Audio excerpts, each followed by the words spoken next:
Welcome to my channel. I am Amisha Sharma. मैं आपको human physiology पढ़ाऊँगी। ह्यूमन फिजियोलॉजी पढ़ने से पहले हमें ह्यूमन बॉडी के बेसिक क्लियर होने चाहिए। तो आज का जो हमारा टॉपिक है वो है बेसिक्स ऑफ ह्यूमन बॉडी। आज का टॉपिक है बेसिक्स ऑफ ह्यूमन बॉडी। अगर मैं ह्यूमन बॉडी की बात करूं तो उसका स्ट्रक्चर एक खाली सिलेंडर की तरह है, जैसे कि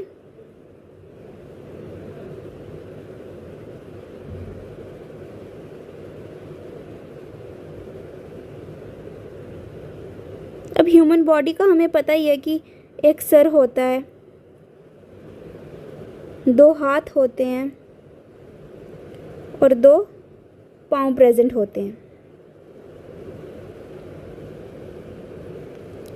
और इसके बीच में एक पाइप लाइक स्ट्रक्चर भी प्रेजेंट होता है। अब इस पाइप लाइक स्ट्रक्चर को हम बोलते हैं एलिमेंट्री कैनाल।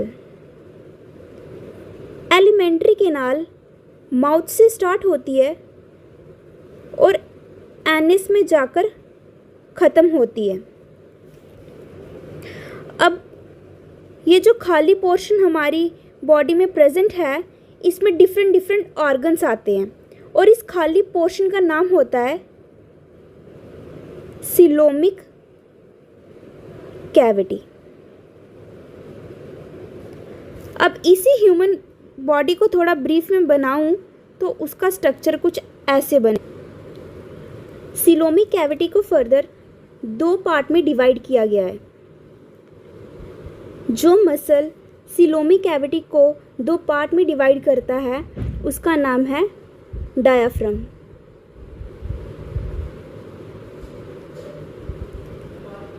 डायाफ्राम के अपर पोर्शन को हम बोलते हैं चेस्ट कैविटी और थोरैसिक कैविटी।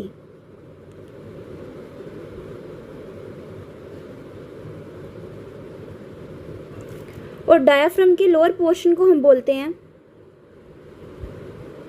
Abdominal cavity.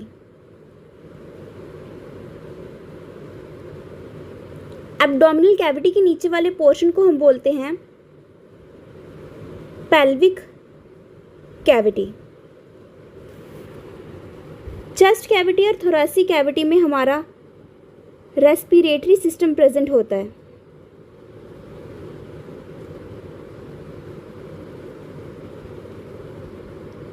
उसी तरह एब्डोमिनल कैविटी में हमारा डाइजेस्टिव सिस्टम प्रेजेंट होता है और पेल्विक कैविटी में हमारा रिप्रोडक्टिव सिस्टम प्रेजेंट होता है।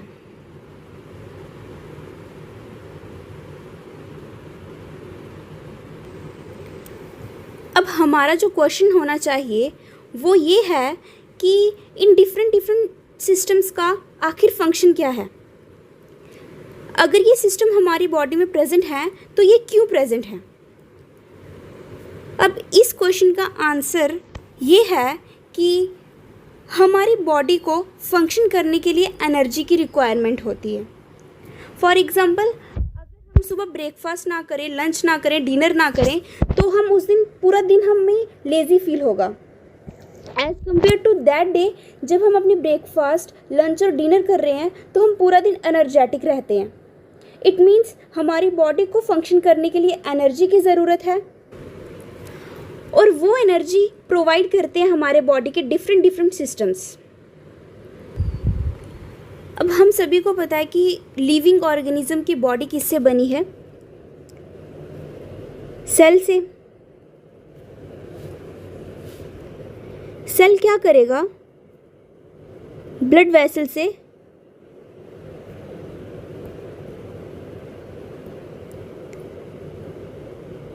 ये हमारा सेल है और ये है हमारी blood vessel. Cell blood vessel से क्या लेगा? ग्लूकोज और लेगा ऑक्सीजन।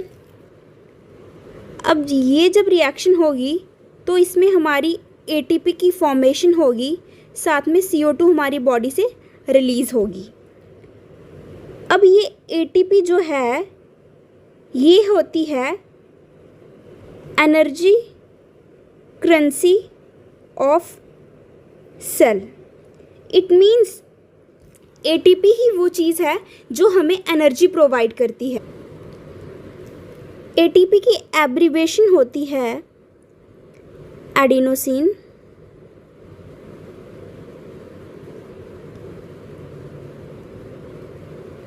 Adenosine try phosphate. अब ये एनर्जी है जो ये केमिकल फॉर्म है एनर्जी का।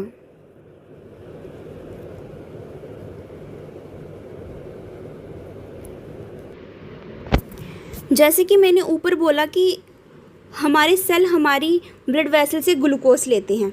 अब क्वेश्चन ये है कि ये ग्लूकोज कहाँ से आता है। अच्छा, हम स्टार्टिंग से ही पढ़ते आते हैं कि जो एनिमल्स हैं उनमें रिजर्व फूड मटेरियल जो होता है वो है स्टार्च। सिमिलरली अगर हम प्लांट्स की बात करें तो उनमें रिजर्व फूड मटेरियल जो है वो है सेल्यूलोज। अब ये तो है नहीं कि जो हमारी बॉडी है वो डायरेक्टली स्टार्च को डाइजेस्ट कर लेती है। स्टार्च जो है वो कॉम्प्लेक्स फॉर्म है और हमारे डाइजेस्टिव सिस्टम का काम ही ये है कि वो कॉम्प्लेक्स फॉर्म को सिंपल फॉर्म में कन्वर्ट करता है। इट मीन्स डाइजेस्टिव सिस्टम जो है वो स्टार्च को कन्वर्ट करता है किसमें, ग्लूकोज में। अब ग्लूकोज की प्रोडक्शन तो हो गई, दूसरा हमारे पास हमें क्या चाहिए होता है ATP की प्रोडक्शन के लिए O2। अब O2 हमें कहाँ से मिलेगी, हमारे रेस्पिरेटरी सिस्टम से।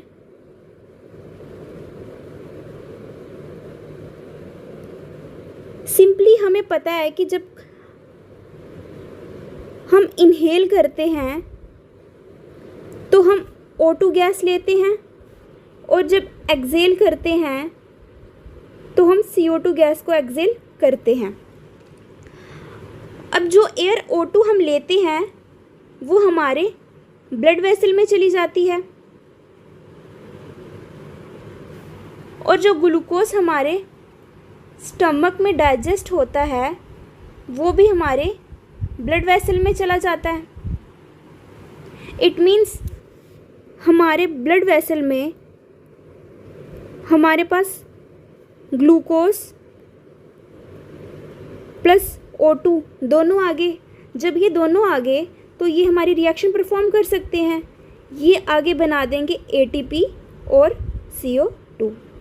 ये बन गया हमारा केमिकल फॉर्म ऑफ एनर्जी जो कि हमारी बॉडी फंक्शनिंग के लिए रिक्वायर्ड होता है।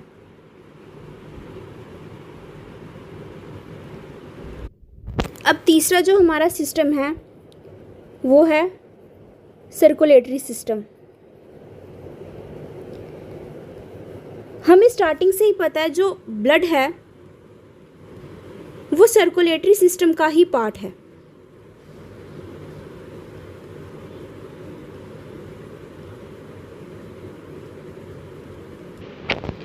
अगर मैं सिंपल लैंग्वेज में बोलूं तो मैं ये बोल सकती हूँ कि सर्कुलेटरी सिस्टम का क्या काम है कि वो डिफरेंट सेल को ग्लूकोज और ऑक्सीजन प्रोवाइड करे।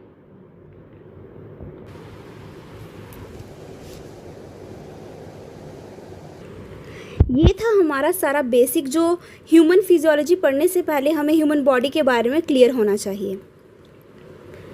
तो जो फर्स्ट टॉपिक आगे हम इस चैप्टर में पढ़ेंगे वो है हमारा डाइजेस्टिव सिस्टम।